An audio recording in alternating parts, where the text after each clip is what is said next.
El libro, el título es Política, Dictadura, Exilio e Impacto en la Familia.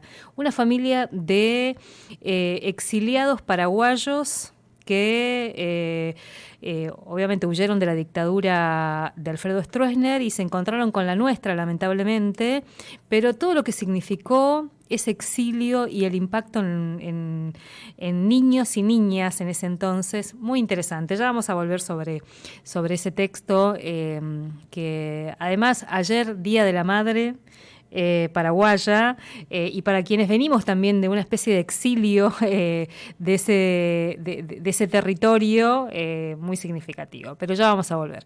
17.6. Esta semana queríamos actualizar un tema, ayer lo hablábamos con Miguel, porque está empezando a replicar en algunos espacios y en algunos medios nacionales, sobre todo comunitarios, los procesos de criminalización de la protesta acá en Misiones. Y ayer hubo una audiencia de trabajadores de salud, está previsto la semana que viene para trabajadores de la educación, es decir, se van como moviendo las causas. Y está en línea Roxana Rivas, que es abogada del equipo misionero de Derechos Humanos, Justicia y Géneros, es abogada de ATE, también dirigente de la CTA, y está acompañando a estos trabajadores judicializados.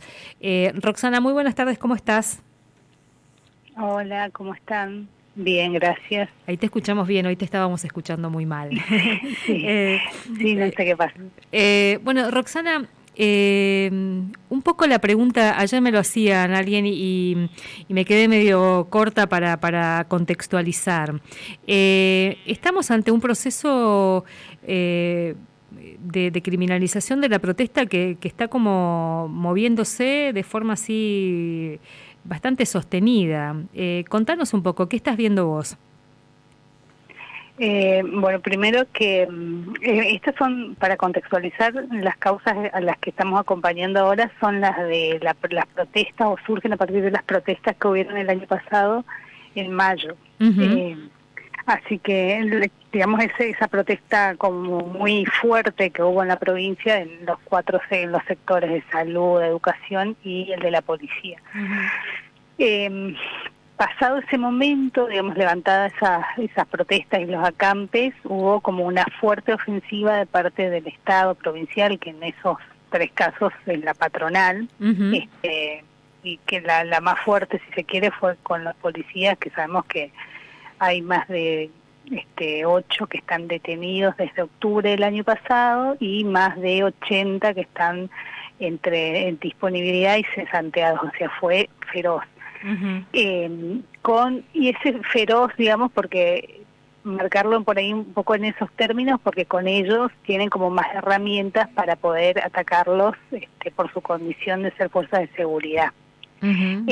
Sin embargo, con los trabajadores de salud y de educación, también esa ofensiva existió, pero digamos que se van, no sé si también tiene un poco que ver con que los trabajadores en general están como más acostumbrados y sus organizaciones un poquito más preparadas para este tipo de respuestas, pero uh-huh. Empezaron con imputaciones, como por ejemplo por los daños de la legislatura, por desobediencia judicial, por la toma del Ministerio de Salud, etcétera, que el año pasado, a fin de año, fueron llamados a indagatoria y este año ya empieza a moverse los expedientes con la finalidad, calculamos, de llegar a una condena elevándose a juicio. Uh-huh. En el caso de Leandro Sánchez y Mónica Gurina, a ellos tienen por desobediencia judicial ya un debate oral con fecha. Uh-huh.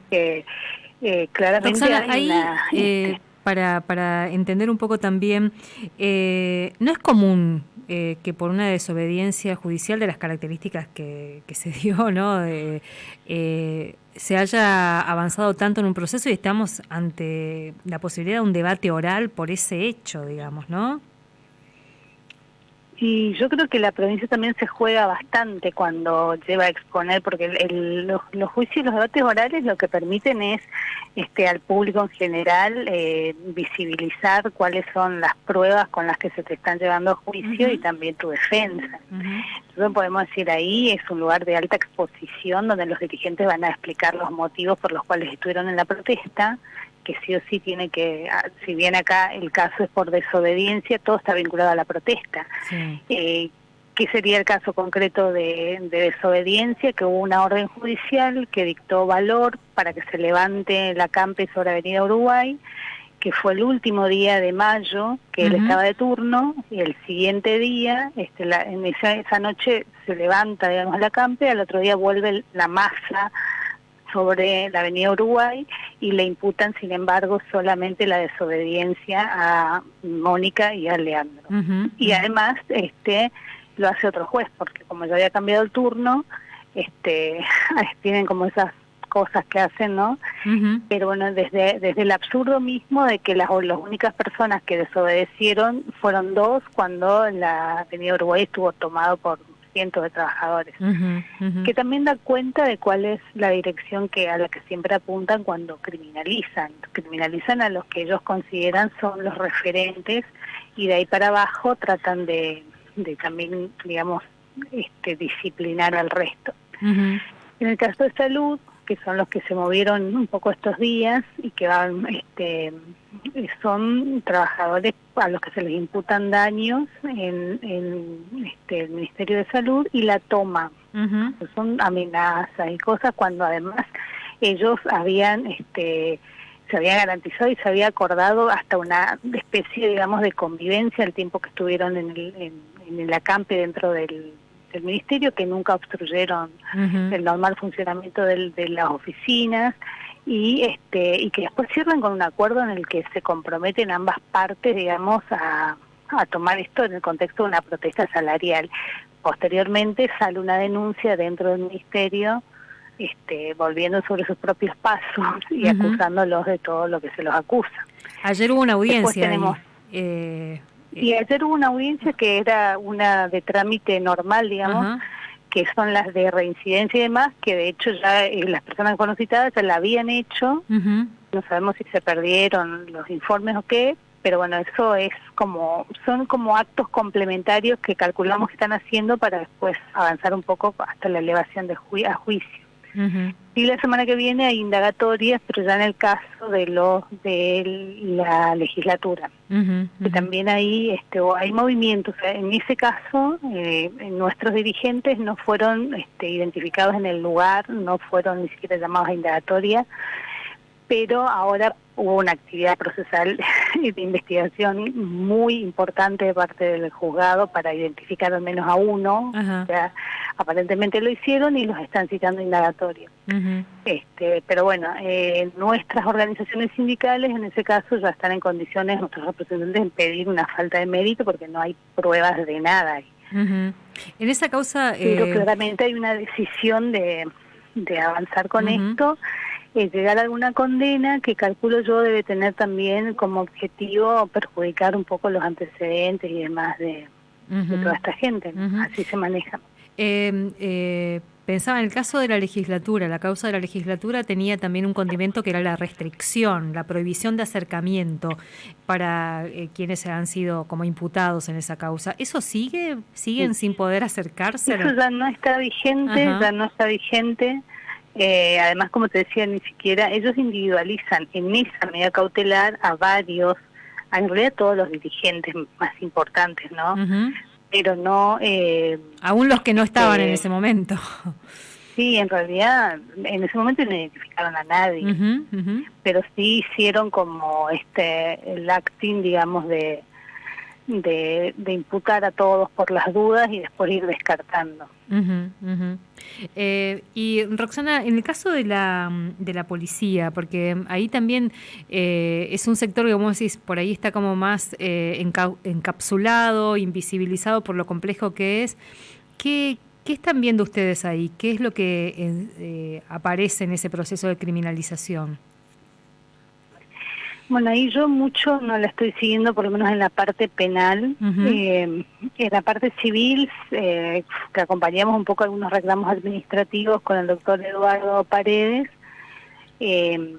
ahí tenemos la arbitrariedad como más manifiesta, si se quiere. No hay ningún tipo de...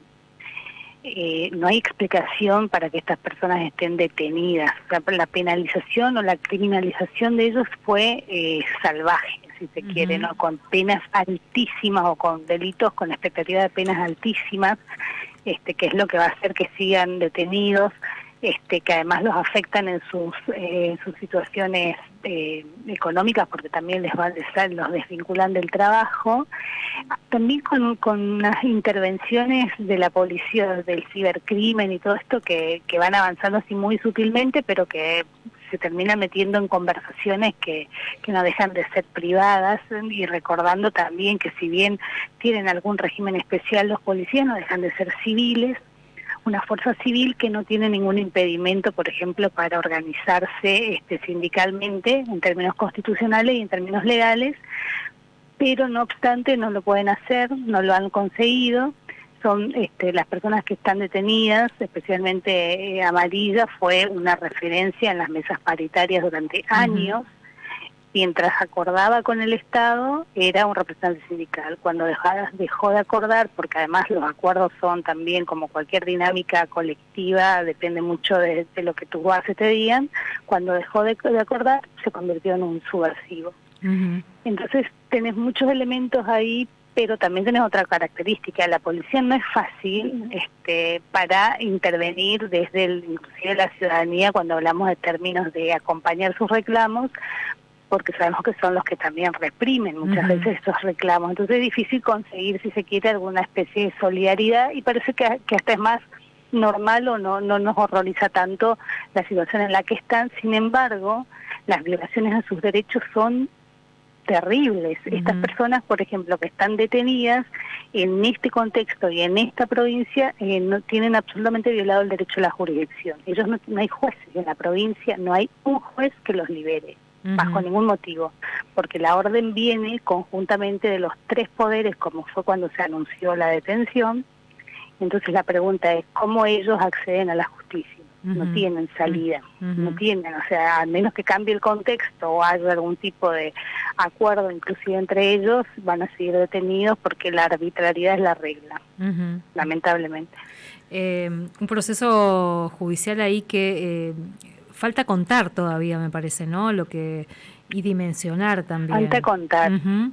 Y falta entender también que esto no tiene que ver ya con la institución policial, sino con las personas que están adentro, y que son personas que de alguna forma, independientemente de cuáles son los roles que cumplen, se animaron, entre comillas, pusieron en evidencia lo que es realmente este Estado provincial.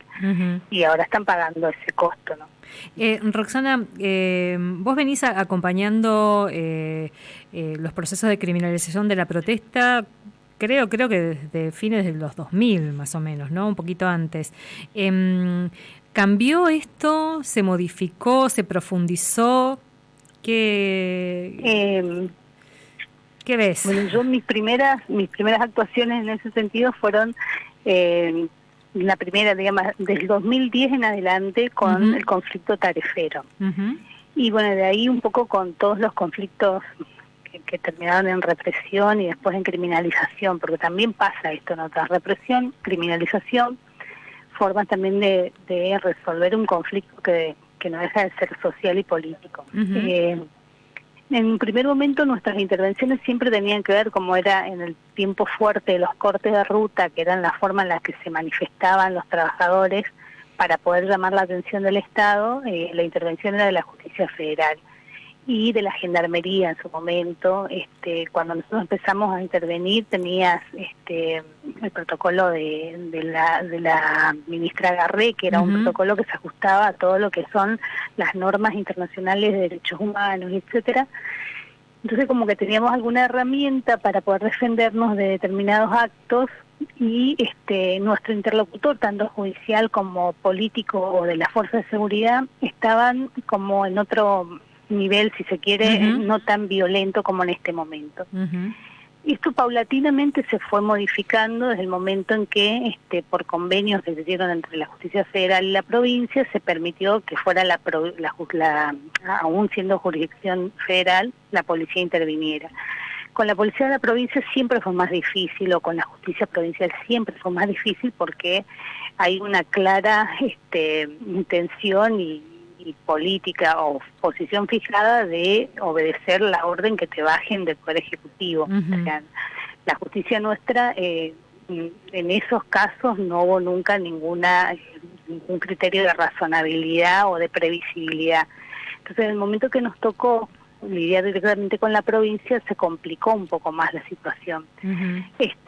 Y después también el consenso social para castigar a los que cortan ruta o los que hacen protestas es mucho más grande ahora que lo que fue, por ejemplo, las primeras décadas de este siglo.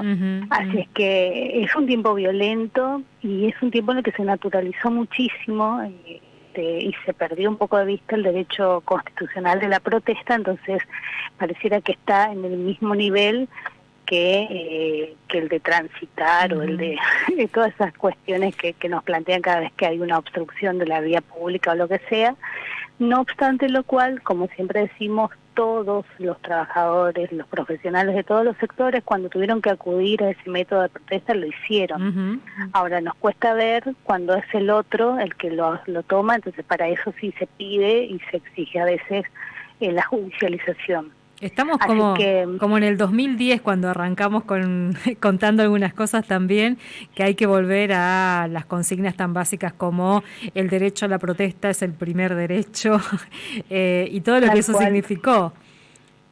Es que no hay memoria y después se va renovando también las generaciones que intervienen. Nosotros tenemos acá una dirigencia política y también unas autoridades judiciales muy jóvenes y muy poco apegados, si se quiere, a las normas constitucionales, con mucho desconocimiento también de eso, así que nos tocará también profundizar de vuelta todo eso.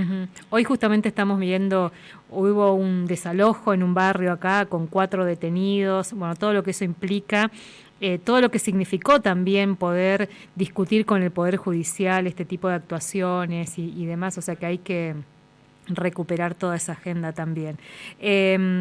Roxana, mil gracias por este tiempo. No, gracias a ustedes como siempre. Un abrazo. Hasta luego. Hasta luego. Chao, chao. Ahí hablábamos con Roxana Rivas. Después seguramente nos vamos a encontrar con Roxy.